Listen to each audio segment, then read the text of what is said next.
Siyanibingelela egameni lenkosi yethu Jesu, sibonga amandla kaNkuluNkulu. Ngulinda ukhulumako ngakaNkosi. Ngiyabonga namuhla kuthiwa leli thuba ngisachubeka ngeimfundiso. Ngiyakholwa ukuthi abantu bazawukhula. Ngiyakholwa ukuthi abantu uNkulunkulu uzabapha amandla, bagcine enkosini, bagcine emandleni akhe amakhulu, bathandaze. Babe makholwa angahluleki, kodwa babe makholwa who are overcomers. Bamelana naso sonke isimo nesitha. Ngegama lika Jesu ngizawukhuleka emandleni kaNkuluNkulu. Baba wethu osezulwini, siyabonga Nkosi. Ngiyathobeka phansi kwesandla sakhe sinamandla ngezwi kaPeter Nkosi. 1 Peter 3:6 lathi, thobeka phansi kwesandla sikaNkuluNkulu somusa khona ngesikhathi esifanele uNkulunkulu azokuphakamisa. uJesu Kristu inkosi yamakhosi. Ngiyazithoba ke Nkosi ngicela bonke abawulalela bese bayaphila, baphuze kulawa amanzi inkosi yami empiliso. Nomfazi umSamaria aphuza kiwo Nkosi yami ngegazi lika Jesu. Sethi Nkosi yami izwi kaJona 7:38, Nkosi yami ezibilini zabo kuyagobhoza amanzi okuphila. Qala Nkosi yami isiyalo sabo ngaphakathi bese siyahlengeka babe ngcwele ngoba wena ungcwele. Ngegama lika Jesu. Amen. Bazalwane, angicubeke neimfundiso zika Kristu. Ngizawukhuluma ngezimpi zikamoya. Ngikhulume nangeimfihlo ukuthi ngale kamoya kuneimfihlo eziningi kakhulu nokuzaleka komuntu kuyimfihlo. Jeremiah 1:4. Jeremiah ngikwazile ngaphambi kokuthi ube yihlulu esiswini. uJeremiah ubuya ku location ethile uNkulunkulu wayemazi ngaphambi kokuthi azalwe lapha. Ungako uJesu Kristu uyakhuluma ngelinye ilanga ku John 16:28-29 uthi ngavela kuBaba ngeza lapha emhlabeni futhi ngiyawubuyela kuye. John 14 uthi uJesu Kristu from 1 and 2 ningakhathazeki ngokuba ekhaya likaBaba kunezindlu eziningi ngiyokunilungisela. Uma bekungenjalo ngangeke ngasho na. Ukhuluma ngamakholo abazokholwa kuye abalungisele indawo yokuphumula. Ukuzaleka komuntu kuyimfihlakalo nokuhamba komuntu futhi kuneimfihlakalo ezenzekako ngale ku afterlife. Bazalwane, la ngaphandle kuneimfihlo kungako ukhanda ukuthi manje kukhatha abantu balazi lolwazi ukuthi kunomuntu oshona ahlala kwelinye izwe kodwa aphile futhi kwelinye izwe. Nani imtracer lo muntu nikhanda ukuthi ngale washona kodwa uyaphila. Imfihlo lezi. Ngelinye ilanga ngakhuluma imfihlo uNkulunkulu angibonisa umama, ubaba ushade nomama usowashona banabangani, banengane. Lo mama wenza konke, uyapheka, uyamphekela, uyamwashela, kodwa lo mama la ngitshelezi la lo muntu udala ashona, kodwa lo baba akakwazi lokushadile bahlele. Imfihlo lezi. Asathi uKristu angisayokukhuluma okuningi nani kodwa uyezwa uMngcwele uyakuniholela kulo lonke iqiniso. Wathi kuningi ngabe ngiyakhuluma nami kodwa nani kodwa ningeke nakuthwala. Incwadi kaJona. Wathi kuningi. Ukuzaleka komuntu kuyimfihlo. Ngelinye ilanga abazalwane ngike ngabona isibonakaliso. Mangibona isibonakaliso ngabona isihlalo sikaNkuluNkulu ngilele ebusuku in a vision. Ngabona isihlalo sikaNkuluNkulu. uNkulunkulu ahlele esihlalweni kodwa ubuso bakhe busithwe ilanga lomlilo. Njoba abona nje uJona wesambulo athi lapha kwakuzamazama umbane kune thunder and lightning. Nangimbona ahleli uNkulunkulu esihlalweni kwakuduma izulu, kushaya umbane, kuvutha umlilo. Kungathi kunethayile elimhlophe nke lapha phasi elikhulu kunamaphila ahlele esihlalweni, ubuso bakhe busithwe ilanga. Ungako ukuthi ngelinye ilanga Nkosi yami ubuso bakhe umhlaba namazulu buyambalekela. uNkulunkulu uJehova lishada wamabutho, uNkulunkulu oyimfihlakalo. Lapha bekunengane encane phezu kwalesihlalo. Lengane encane iyathandaza. Mayithandaza kuyaduma izulu, kunomlilo ovuthako la, kunembane. Ngathuka ngithusa ukuthi lengane izolimala. Lengane encane iyakhuleka ikhuluma ngezilimi, lengane ikhuluma ngezilimi, ngathi lengane izawulimala. Awuboni lo mbane oduma la, ngathuka ngathuthumala. Kuthi kusenjalo ngabona Jesu aphuma kuNkulunkulu. Kungako ngiqonda namathi ngavela kuBaba, mina noBaba simunye. Waphuma kuNkulunkulu uJesu. Wathi makaphuma Jesu uphuma mude, muhle, uneyinwele ezinde. Mude lapha Jesu. wathi makaphuma Jesu kwathuleka lapha, kwathuleka umbane, kwathula umlilo, kwehla kwaba nokukhanya okubright. Wasondela kimi Jesu. Kodwa Jesu makasondela, uNkulunkulu usahlele ehlalweni, kodwa usithekile. Usithwe ilight, ukukhanya. Ngaqonda lapho ukuthi makathi mina nobaba ngimunye, ezulwini azikho ihlalo ezintathu, kunehlalo sinye. Jesu, Moya Ingcwele, Jehova bamunye. Jesu ngambona phuma kuKristu. uJesu ngambona phuma kuNkulunkulu. Wafika wasondela kimi ngibona ukuthi ngithukile. Wafika wathatha lengane wayibeka la ehlombe lakhe. Wathi nakayibeka ehlombe lakhe wathi kimi, do not be afraid, do not be afraid. Wasuyahamba, ahamba njengenkosi majestically. Kuthi zima kahamba ngathi umhlaba yazamazama iziki. Ahamba nalomntwana la. uNkulunkulu ahlele ehlalweni asithwe ukukhanya. Lo mntwana ngambona lapha, ngaqonda after isikhathi lo mntwana wazalwa lamhlabeni. Ngikhuluma imfihlo. Lo mntwana wazalwa, bazalwane angikhulume lokho. Kunabantu abazalwa lamhlabeni abafana njengabo Samson. Nabantu abazalwa lamhlabeni abafana njengabo Elijah. Abantu abafana lamhlabeni abazalwa njengo Apostle Paul. Njengoba Jesu naye wazalwa uNkulunkulu, abantu bangakhona ukuqonda. Bambuka enyameni uthi wena indodana kaJoseph, uJoseph lo wakha amakhabethe. Bangazi athi mina ngavela kubaba, athi ngibona ubaba kwenza. Bathi kanjani? Zimubi lo baba. Uthi uPhilip sitshengisa uNkulunkulu kusanele. Uthi Philip akwangazi. Bebambuka enyameni ngoApostle Paul kubaseKorinte uthi umuntu ungamazi enyameni. uKristu azelwe la. But he was the divine, lo uNkulunkulu adala amazulu nomhlaba. Noma ungafunda uJona, mawuyifunda kahle incwadi kaJona, kuJohn 1:8 lithi uJona wayengasiko ukukhanya kodwa wayezoletha ubufakazi ngokukhanya. Wasuka ezoletha ubufakazi. kuJona umbhabhadisi wasuka ezulwini waletha emhlabeni ngoba unenjongo ethile.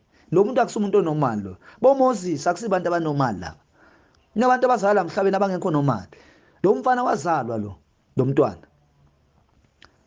Wazalwa lapha emhlabeni. Uthe makazelwe ngambuleleka uNkulunkulu engibulela izinto eziningi kakhulu. Esinye isambulo engasithola ngalomntwana kwathiwa ngimkhulekele. Angeke ngimreveal ngoba ngifuna abe neprotection. Kodwa ngatshelwa izinto ngayo ukuthi uzoba yilokhu nalokhu umuntu osososo after isikhathi. Lo mntwana kwathiwa ngimkhulekele ngimthandazele. Ngangiba nayibonakaliso kuphuma into engathi ipython. Le python yaphuma efonini yomzali wakhe. Le python yathi mayiphuma efonini yomzali wakhe iphuma komunye umuntu kuma contact. Uyabona mose uthina kwesinye isikhathi asinalo ulwazi kahle. Kunomuntu mhlambe ngumngani wakho noma isihlobo sakho noma yini. Kanti uthola ukuthi uyisango lemimoya. Khumbula imimoya mawufunda kuLuke 8. uJesu Kristu makayelapha la ndoda lena amadimoni yaseGadara. Athi amadimoni sicela kumane usifake lapha eingulubeni. Afuna ukusebenzisa ingulube njenge transport kuyofika elwandle. Kunabantu abanjalo abasetshenziswa as transport noma igate. Thotho nomgcinile but uyigate lemimoya ethile. Imimoya ifika kuwe ngenxa yakhe. Sida lo muntu lo sebumnyameni. Bantu bayabhubha ngenxa kuswela ulwazi siya 46. Yathi mayiphuma lento le python yaphuma ku phone contact eyayisefonini yalomzali. Yaphuma ngibona ngesibonakaliso yafika yagegeleza lo mntwana. Yangathi mayimgegeleza lo mntwana kongathi yamngena la ngaphakathi ikhipha izinto ezimathumbu. Wathi uNkulunkulu yakubona umntwana abhekane nawo, hamba yokuthandazela. Ngakhuleka. Ngamkhulekisa naye labazali ukuthi qaphelani izinto eziso. Lo mntwana ngihluphekile ngaye namanje bengisasemthandazweni ngihlupheka ngaye. Ngiboniswa ebusuku alandelwa yimimoya ethile, imimoya yabonamlambo noma izilo ezithile ezihlala phansi komhlaba zifuna ukumthatha kumgwinya. Lo mntwana ngendlela engayo lento ela kuye mabangamgada abazali bakhe imimoya ingamatheka noma usathane angamsebenzisa ngenye indlela mangaba akakhona ukumbulala. Umntwana ozele lapha emhlabeni onamandla kaNkuluNkulu ozoba into kaNkuluNkulu. Bazalwane, kukhona futhi nabantu abazaleka la uthola ukuthi kungakho phela kukhulunywa ngabo Judas Iscariot eBhayibhelini. uJudas Iscariot uyambona ukuthi le spirit sasiphila kuye sasinganaka kuphenduka. Le spirit sasiphila kuye sasinzima kakhulu. Wasetshenziswa ukuthi akhaphele Jesu. Kunempi eliwa egodini lethunzi lokufa esibelethweni. Ngicela ukukhuluma naye into naye uyiqonde. Kunemphefumulo esibiza ngama higher soul uNkulunkulu ayiletha la emhlabeni izokwenza izinto ezithile. Kungakho wathi esikhathini esizayo abantu bakhe bayolazi izwi lakhe lobhala kibe enhlizweni zabo bayoba nesivumelano noJehova. Izwi abayolivula kodwa bayolazi liqhubeke kibo ngaphakathi lisiyalo. John 7:38 kuyobila kibo ngaphakathi amanzi ayingcwele. Umsebenzi kaSathane uzobhidlika ngalabo bantu bayoletha iqiniso emhlabeni. Kungakhona ngabo Elijah wazalwa esikhathini esinzima ukuthi ayobhekana nama false prophet. Ngoba lama false prophet bawama stronghold yemimoya ethile ebusako nabo Jezebel. Kwadingeka umuntu othile ukuthi azalwe. Wathi makathathu wabuyela ezulwini. Bakhona abantu abanjalo abazalwa la emhlabeni. Thina sinokukhulekisa abantu umbone umntwana semncane ubone icrown la kuye ukuthi uyinkosi. Uthi mawumbuka ngehlo likamoya ubone icrown la kuye. Icrown yokuthi uyinkosi. Kule lineage abuya kuye is a king, une kingship. Lo mntwana bazamgijimisa kabathakathi nabantu abazibonako lezi zinto bazamgijimisa nemimoya. Kungako noJesu Kristu wathi makazalwa uHerodi uSathane wahamba waya uHerodi wathi bulala bonke abantwana. uJesu Kristu soyambona ingane ekhula ayinako ukuthula ayinabo abangani ngoba intanga zakhe zonke zibulewe Herod. NoMoses ukuzala kwakho uSathane wafika kuFaro wathi bulala bonke abantwana abangabafana la kulabantu baseka abamaHebrew. Imimoya leyo nalo mntwana kunjalo ulwa impenjalo ukuthi simkhulekise. Malibonga igama lika Jesu.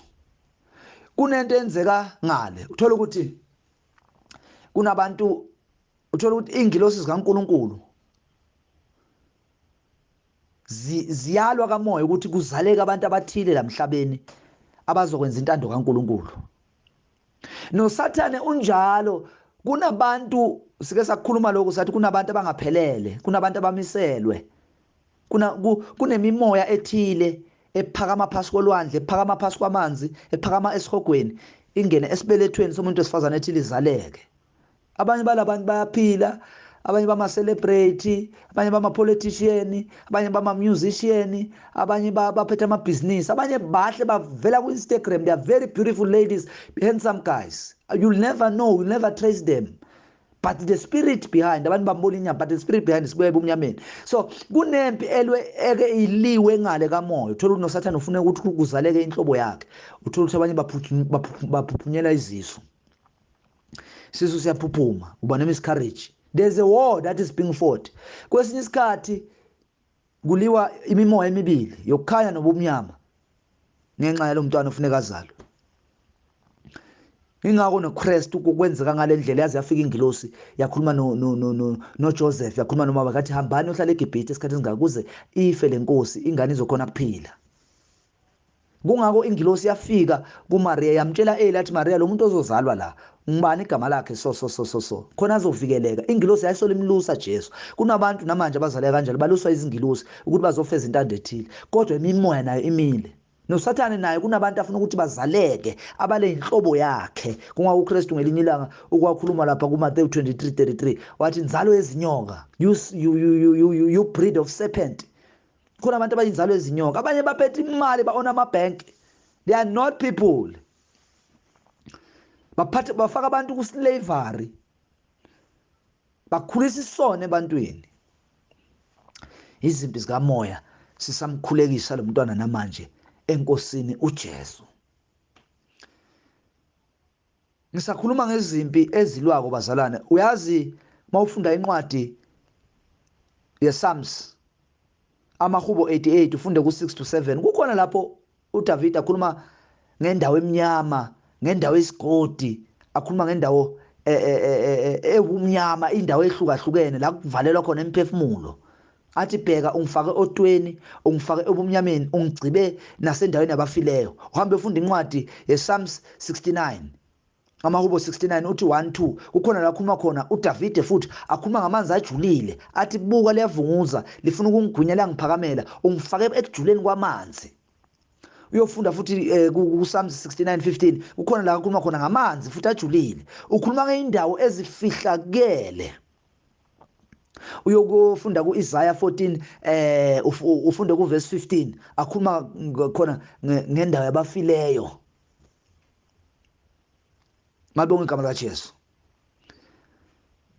Manje kukhona izimpi ezilwako empilweni zabantu, ezinye zilwa ngale kwethunzi lokufa noma ngale ethuneni, ezinye zilwa kusasengapha.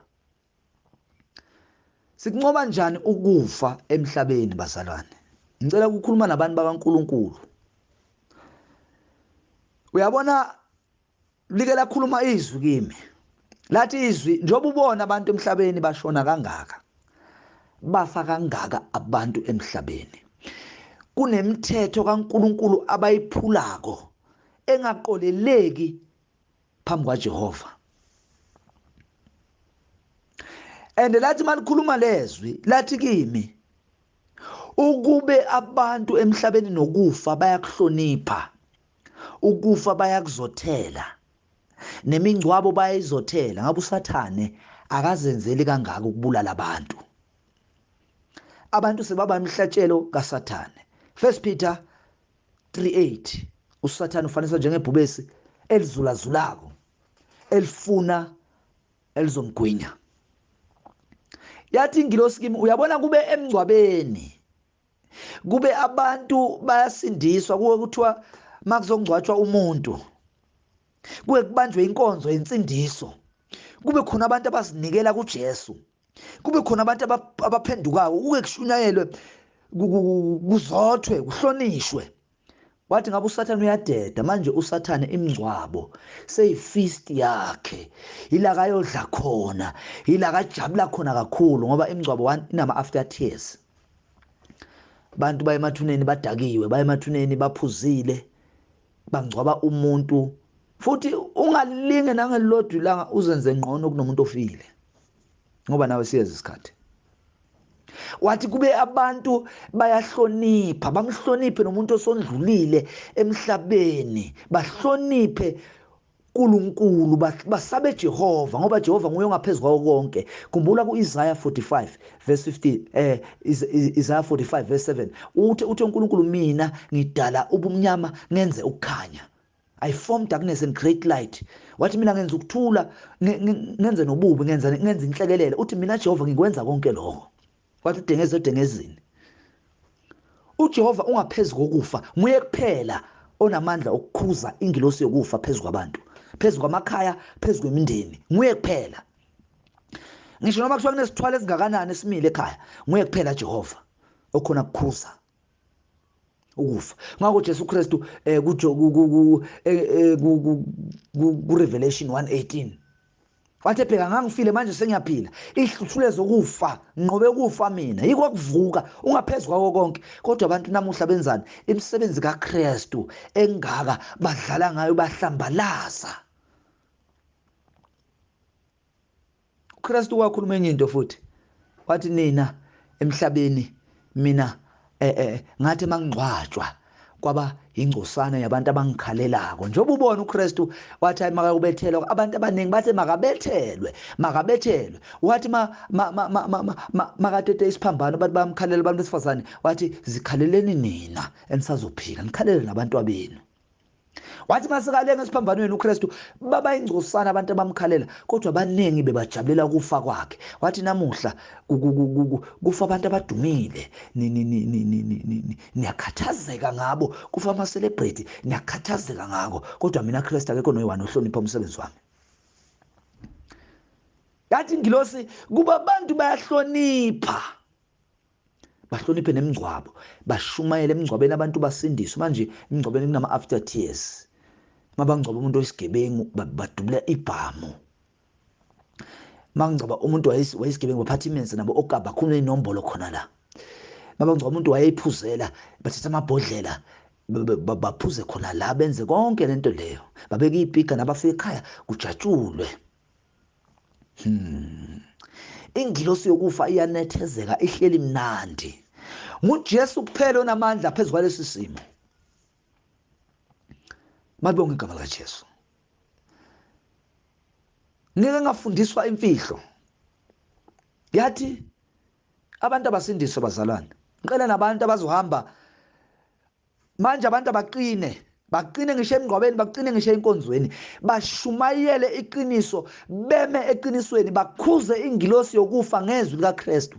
Khumbula abantu banalento yokuthi umthandazo akuyi ukuthi wena okhulekako akusumthandazo wakho onamandla kodwa iauthority ophiwe nguJesu esenkosini uJesu enamandla. So thina masithandaza sincenga iauthority esegameni lakhe, sincenga amandla esegameni lakhe, sincenga yena Jesu. John 1:4 wathi yena bekukhanya, ukhanya kukuphila, weze emhlabeni awukhanya, ubumnyama azange baqonda kukhanya. So nomthandazo wakho unamandla ngenxa yeauthority ekuJesu. So masenza okungasilo ngifuna nguJesu, siphula le authority, siyosolo sikhuleka izinto zingenzeki. Bokwazi ukuthi yonke iauthority, amandla omthandazo akustrength sise authority kuKristu, akustrength samandla moyingcwele. Hayi ukuthi wena ukhuleka ngamagama amnandi kanjani, hayi ukuthi wena uhlala kangakanani kuprayer. Iauthority esenkosini yiyo ekhuza izimo. Kungako nengilosi ngisasho ku First John encwadini kaJude 1:9, ingilosi mayikhuza uSathane yamkhuza ngezwi, yathi uJehova yakhuza ngoba yayingana authority ingilosi la emhlabeni. uMichael makufuna umzimba ka Moses. Ngeke ngavezela isimo ngelinye ilanga. Lathi izwi, uyabona abantu njengoba baphela kangaka nezingane zifa zibancane, so kunomyalo abaphulayo enkosini. Exodus 20:12 yazisa uyihlo nonyoko izinsuku zakho zande ezweni. Nganginale inkinga ke mina bazalwane. Uyabona kukhona abantu abangakuphatha kabi emhlabeni. Ngakhuzwa ngalento. Thola ukuthi labantu mabakuphatha kabi emhlabeni, nalithi lelizwi yazisa uyihlo nonyoko kuzinsuku zakho zande ezweni, azisho umzali wakho kuphela, zisho even abantu abaku-authority, ngisho nasemsebenzini umuntu oyisinya nawe, ngisho nomuntu ongumchashi wakho, ngisho nomuntu ongumastandi wakho kunika indawo yokuhlala, uba yisinya kuwe. Umfundisi uba yisinya, umuntu okuphethe ngokwamabhizinisi noma umsebenzi othile uba yisinya. Ngisho ekhaya umama omdala uyisinya, ubaba omdala uyisinya kuwe. Funa uhloniphe le authority. Kungawo kuthiwa mdala wezinto. uNkulunkulu simthandaza ngoba umdala wezinto zonke, ungaphezulu kwawo konke. God does not age, ageless. Kodwa kune authority uNkulunkulu ayibekako ngokwe age kubantu. That's why ufuna sibahloniphe abantu abadala, sihloniphe nabantu abaphakeme kunathi. iBhayibheli sifundisa lokho. Ukhona ukuphatheka kwabi nganginako mina. Lokuphatheka ukuze ngithole lemfihlo, thola ukuthi umuntu omdala ukuphatha kabi, maybe ukhuluma kabi ngawe, uyakugceka, uyabona, noma unomthetho awushayayo ocindezela abantu nasemafemi, even ezikolweni, kuma masipala, emakliniki, ezibhedlela, kuma business athile, kuma company. Kukhona abantu othi baku senior position ba abuse le authority, benza kabi. Yabona? And lento lethi mayikhuba wena la ngaphakathi ugcine usuba bitter. Matthew 5:8. Inhliziyo ehlanzekile ibaleke ngasikhathi uthethelele. So lo muntu lona mina ngangihlale ngikhuluma ngaye kabi. So sengihlala ngine stress sakhe manje. Ngalokuthi akenzi zona. Ngizwa ngathi uyangicindezela noma ucindezela abantu. So lento leyo mina mangisolo ngikhuluma kabi ngalo muntu, khona okudlako la kimi, ngisendlini ngine stress salo muntu ngikhuluma naye kabi. Hey Nkosi yami, nje sengiyagceka manje. Nkosi busisa. Ngavezelwa umbono ezulwini.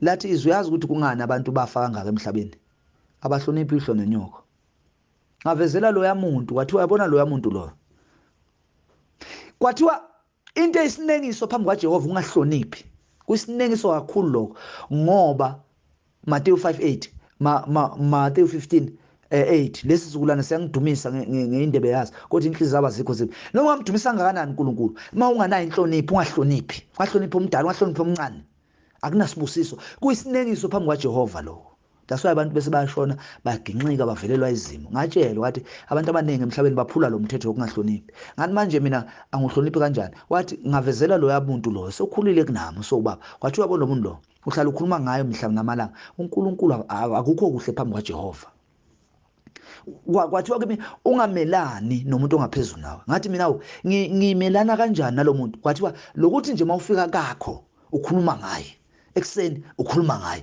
manode ebantwini ukhuluma ngaye kamoya ukumelana naye lo yamuntu mina ngumuntu ohloniphako ke anginako lokuphendulana nabantu abadala ngikhulanga vele ngumuntu ozothako kodwa kwangimangaza mayithi noma ungaphendulani naye lokuthi wena ubuye endlini unoqhuku ubuye endlini unegrudge ukukhuluma ucomplain ukumelana naye kamoya usuke umshange ipikiri lo muntu njoba naye makakhuluma kini akhuluma izinto ezingasanga kahle umshange ipikiri nawe usuke umbethela ngepikiri so kumelana naye lo yamuntu lo mthetho uphulile ngoba lithi izihlonipha base Efesu 6:13 lithi abantwana abahlonipha abadala nani bantu abadala ngabathukuthelisa abantwana likhuluma ngenhlonipho kakhulu lathi abantu abaningi bawuphula lo mthetho ukufa kunenge ngaqala ngathi ufuna ngihlambuluke ke manje kukhona la ngithi ngikhona mangikhuleka mina enkosini ngithi ngizama ukukhuleka livaleke izulu ufuna ukuthandazela ukuthi mawukhuleka ukhuleke phasi kwezulu elivulekile kukhona abantu abakhuleka ukuthi izulu livalekile kimi nokuvaleka nyayo izulu ngithi ngiyathandaza ukuthi ungathandazi hlambuluka uspende isikhathi esiningi ubalisa ngabantu bakhuluma kangakanani kumuntu ongazwani nomzali wakhe kukhona abantu abathukana nabazali babo abantwana abancane bathuka abazali baphendulana abazali baqumba bakhuluma abakuthandayo ngabazali akwenziwe kuyisinengiso phambi kwaJehova khathalekile ukuthi uyini la emhlabeni usonta kuphi funeka umhloniphe umuntu omdala inhlonipho ibalekile njengoba nibona abantwana bangasahloniphi manje abantu abaningi bayakhala ngeingane bakhala kakhulu ngeingane azisana inhlobo zilahlekile lo mthetho uphuliwe nawe wena omdala hlonipha omdala nakuwe hlonipha uNkulunkulu hlonipha nomncane buya inhlonipho nifundisa abantu inhlonipho nifuna abahlonipha bayithobe phambi kwaJehova bangayodumisa uNkulunkulu ngapha bayadelela emakhaya bantwana sebabulala abazali manje bathuka abantu abadala sebasaba khuza ingane zibabeka izandla icalekiso zodwa lezo abakaloyiwanga usathane wenzani uyayivunela uyayihlabela ngoba labantu abana protection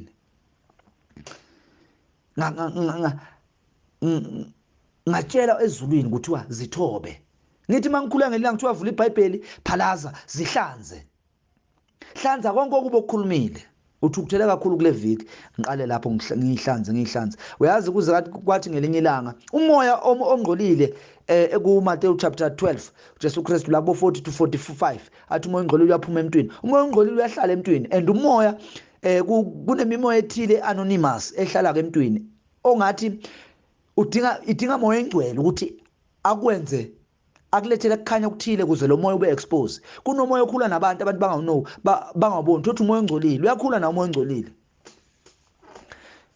ngikubone ngami nako lokho ngelinye ilanga sathi masithandaza nelibandla abantu engihamba nabentabeni ngathi mangikhuleka wathi uNkulunkulu cha namuhla ningakhuleki tshela labantu laba baconfess izono zabo uzobona ukuthi kunomoya osophila lakini and lo moya usufuna ukuba istronghold ukuthi noma nikholwa kodwa niphile phasi kwale sandla salomoya samisa umthandazo wathi cha namuhla sithandaza ukuthi umoya sike confess isono sakho ukuthi wenzeni yini lo yenzayo ngekho kahle baconfess abazalwane kwaqubuka umoya wamanga wema wamathu ukuthi sonke sasesingena umoya wamanga ukwenza ithembiso ongeke uze uyigcine Wathi Jesu ukha wakha kube ukha, uyebo wakho kube uyebo. Ungahamba uthembisa abantu izinto, uhamba uthembisa amantombazane izinto, hamba uthembisa ama-boyfriend izinto ozoze, hamba uthembisa abantu ukuthi uzokwenza yini bese usakwenza. Ungakwenzi lokho. Wathi okungaphezulu kwaloko kubuya kuSathane kuqaphele. Bangaka abantu abenza ithembiso. Nami kwakunabantu ukuthi ngibathembisa ukuthi ngizobenzela ngigcine sengihluleka. And lokuthembisa into ongekhona ukuyenza ugcine ubona ukuthi usuyahluleka. Kunabantu uthi uthembisa umuntu imali, uthembisa ukumsiza, uyibona ukuthi le mali awusanayo, ubese uyahamba uyoboleka imali ufuna ukusiza loya muntu and ugcina lesithembiso. Lezi zinto lezi azinasibusiso phambi kwaNkulunkulu. Khulekela kuNkulunkulu ukuthi awuphe amandla ukhona ukufeza izithembiso zakho. Ongeke ukhona ukukwenza kubeke nje ukuthi uNkulunkulu makangipha amandla and ngikhulekela uNkulunkulu ukuthi angiphe amandla ngikhona ukukwenzela kahle empilweni. Ungathi mina ngizokwenzela so ingaka ama-politician ayahluleka namuhla. Ayikho ne-promise eyi-one akhona ukuyikhipha. Bayicanga ukuthi bazokwenza amandla abo. I will do this, I will do this. Ngamaphi amandla? Kunama-forces la obumnyama. Ngabona ukuthi into beseyingenile akithi amanga. Nalo. The spirit of lies iba yi-stronghold. Khumbula Revelation 22:15. Kukhona abangaphandle embusweni wezulu abathanda kuphila ngamanga emhlabeni. Amanga yi-foundation embi. Khumbula kuMateyu 7 kukhona la izwi lithi khona uJesu Kristu umuntu oluzwa kwizwi lami olenza kufaniswa nomuntu ohlakaniphile wakha indlu yakhe phezu kwedwala. Abantu abakha indlu phezu kwedwala abantu abakhela into phezu kweqiniso. Ungaqala ama-relationship ngamanga, ungaqala ibhizinisi ngamanga, ungaqala umndeni ngamanga, ungarule umndeni wakho ngamanga. I-foundation engekho kahle leyo spiritually. Kodwa bonke abantu uthi uJesu Kristu ngindlela neqiniso. John 14:6. The truth umile wena eqinisweni. Wathi abanye bakha indlu yabo phezu kwesanti. Umuntu owakha indlu yakhe phezu kwesanti umuntu owakha into phezu kwamanga. Sabona ukuthi okay, spirit of lies ingenile. Baningi abazalwane abaningi bakhuluma amanga. Baningi abantu abanamanga la emhlabeni futhi kuhlaza mangabe abazalwane banamanga. Ispirit leso seba yisesihogweni. Ngisengathi mangikhuleka ngelinye ilanga ngenxa ukuthi nami kwasekuvuke into la ngaphakathi. Ungatholakala unegrudge enhlizweni yakho. Mawufuna ukuhamba naNkulunkulu, 1, ungatholakala uselfish. Ucabangela wena wedwa. Bese ucabanga ukuthi uzoba nesibusiso, cha. Ungatholakala uselfish. Mateyu 10 uJesu Kristu wabathuma wathi hambani nemzini ningaphathi lutho. Wabanika amandla phezu kwemimoya yonke, phezu kwezifo, phezu kokugula konke. Wathi hambani emzini ningaphathi siliva, ningaphathi golide, ningaphathi lutho. Wathi manifike emzini la niyothola khona umntwana wokuthula, lelo khaya lelo ukuthula kohlala phezukwalo. Umuntu ofanele. Nanithola umntwana ofanele. Kuze ufaneleke uNkulunkulu ufuna kube nezinto otholakala unazo wena. 1 Mateyu 22:32-33. Thanda umakhelwane bambuze bathi uKristu muphi umthetho omkhulu efuna sugcine thina. Wathi uKristu thanda uNkulunkulu ngenqondo yakho, enhliziyo yakho, ngomoya wakho nangomphefumulo wakho. Lezi zinto lezo must come into agreement in the spirit. You will become a stronghold of light. Lezi zinto lezo zoyi4 zibe into agreement, zibe senkosini. You will be a stronghold of light. Sometimes uyakhuleka udivided, amazwi akho awanamandla, inhliziyo yakho ayina conviction, inqondo yakho ikhathazekile. Lezi zinto, those things they must be in God. And pray uzobona umehluko empilweni yakho. They must come under the power of agreement of a covenant. Wathi thanda umakhelwane wakho njengoba usithanda wena. Yizinto efuna zitholakale kuwe lezo. Ungatholakala 1 uselfish. Ungatholakala number 2 une-pride. Ungatholakala une-pride. Ungatholakala une-grudge, amagqubu. Ungatholakala une-grudge. Bamba amagqubu enhlizweni yakho. No. Let go. Ungatholakala unomona, isikhwele. Abantu abaningi umona uzalwa izinto eziningi ebantwini. Uzalwa ukukhathazeka, uzalwa ukusaba ukuthi mhlawumbe omunye umuntu uzoba ngcono nawe. Ngendlela umona osongayo phakathi kwabantu abathandana ababili badlelana umona. Ubona ngathi lo muntu wakho mangaphuquka uzokushiya. Kunabantu abangqono kunawe. So inhliziyo yakho iyafasa iba nemona. Usucala manje uyabona abusive, usukhuluma amagama amabi, umbusa ngesandla, alisekho uthando, alisekho izwi kaKristu lapho. Ungatholakali egameni likaJesu unomona. Ungatholakala uselfish. Ungatholakala unegqubu. Ungatholakala une-anger. Ungatholakala une-anger. mawuqingo kamoya uqingo ama spirit izinto eziconnect abantu nemimoya ukutholakala unalezi zinto ezingafuneki kuwe utholakala une anger ama spirit azoconnect khumbula mangikhuluma ngemimoya imimoya ayikubuki ngaleliso mina engakubuka ngamina ngingakubuka ngibona umuntu ogqoka impahla eziso onombala oso omude umfisha onebala eliso kodwa imimoya mayikubuka ikubuka according to energy mangabe une light la kuwe ibona ilight ne-energy ehlambulukile kodwa mangabe unobumnyama iyakhona ukudiscern lo bumnyama bangwa yini inkathazo inhliziyo elikhuni amagqubu ienga manje nami ngifundiswa lezi zinto ngisengathi mangikhuleka ngelinye ilanga ngiguqe ngedolo ngoba nganginokubalisa okuningi kakhulu enhlizweni yami ngathi mangikhuleka ngivala amehlo lathi izwi ungathandazi hlambuluka phambi kwaNkulunkulu uhlambulule lo muntu osohamba waba isinengisi enhlizweni yakho ngoba kunabantu sathana abalethako noma abe umphathi wakho noma abe yini noma abe umuntu omdala noma abe kunjani abalethe enhlizweni yakho ukuthi kahle kahle sathana ufuna wena kodwa uzosebenzisa lo muntu ukuthi wena uzonde lo muntu akunyanyise lo muntu ungamfuni lo muntu umkhulume kabi lo muntu khona azokhona ukuthola indawo ube sesigungwini sabakolodako amadimoni ayaphatheka lapho lekhathi solonhleli ngalezi zinto nizonda abantu bakhuluma kabi yabona ill talking nanani complaining yabona abantu amadimoni ayaphatheka ifist leyo spiritually so usathane baletha mabomu labantu bakuvivinye that's why nabantwana bakaIsrayeli abanye azange bafike eKenani ngoba usathane wasebenzisa uFaro nabaphathi bafaro ukuthi bagcilaze labantu bakaIsrayeli lekhathi bagcilazile bahlale ngokubalisa babalise ngisho noma uJehova sebabusisile kodwa kungapheli ukubalisa kibo nalokwenyanya nalokuthukuthela nalenzondo so uMose uhamba nabantu asebayiproduct yobumnyama yingakho bebalikhuni bastabone ngalendlela bebangayo so wena you need to let go uyithobe phasi kwesandla sikaNkulunkulu esinamandla so Musa ngisengathi mangikhuleka ngathi mangicala ngihlambuluka phezulu kwalesimo salo muntu bekangiphatha kabe enhlizweni yami ngangazi ukuthi mina bese kuhlela umoya ongqolile la kimi enhlizweni yami ngathi mangithandaza ngivala amehlo lathi izwi hlambuluka uphenduke lo muntu umkhulume kabi isikhathi eside ngabona umuntu ophakamako omkhulu wathi makaphakama lo muntu weza la kimi azongishanga empama ngathi uzongishanga empama manje mina ngisanako lokwesaba ngiyacina enkosini noma thiwa kunezige engakanani noma thiwa kwenzakalani ngiyaqina enkosini ngiyaqhubeka ngithandaze wathi lo muntu lo mathi uzongishaya ngesibhakela ngaqhubeka ngathandaza yanyamalala futhi lento yaphakama njengesithunzi nje ngivala amehlo ngiyibona ngeso likamoya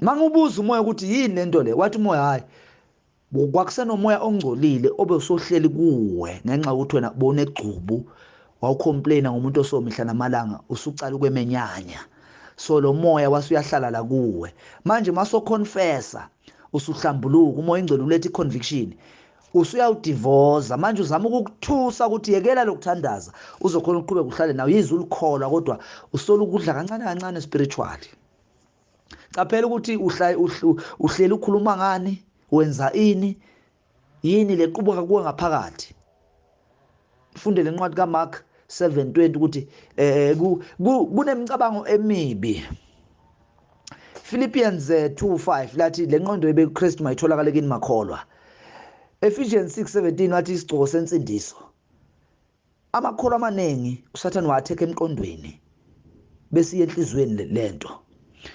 kunemicabango yobubi iza kabili lemicabango 1 kukhona leza outside usolo uthi mhlambe uthi usathandaza uvukelwa inkanuko ethile nje usathandaza omunye uqabanga ukudla omunye uqabanga umuntu othile uthi usathandaza kufika ilast kufika inkanuko uyayibona lemicabango iza njengani iza njengobhudane njengencwadi yamahubo 91 iza njengobhudane la kuwe ubhudane yini arrow eshaya imimoya imicabango le elethwa nguSathane ukuthi wena uphazamiseke ungakhona ukufocus ama uthandaza abantu abaningi babuswa enqondweni kule office le of the mind the battle of the mind kunengokulapho kufuneka uhlanzeke nasengqondweni yakho. Kunemicabango emibi kakhulu. Uyazi kukhona enye insizwa eyakhuluma into eyinkohlakalo. Lo muntu mathi makakhuluma wakhuluma inkohlakalo ethile ngomuntu wesifazane. Lento yakhela la kuye spiritual. Lo muntu wachubeka wabalikholwa njengoba simakholwa ayemthandazweni. Kodwa lento mina mangimbona ngehlo likamoya kunalesithombe nalamagama abhaliwe alento ayikhuluma. So nemimoya yonke isithandele kuye ngenxa lento ayikhuluma ngamagama akhe. Ebumnyameni bakulinda wena ukukhuluma into ethile ihlale kuwe.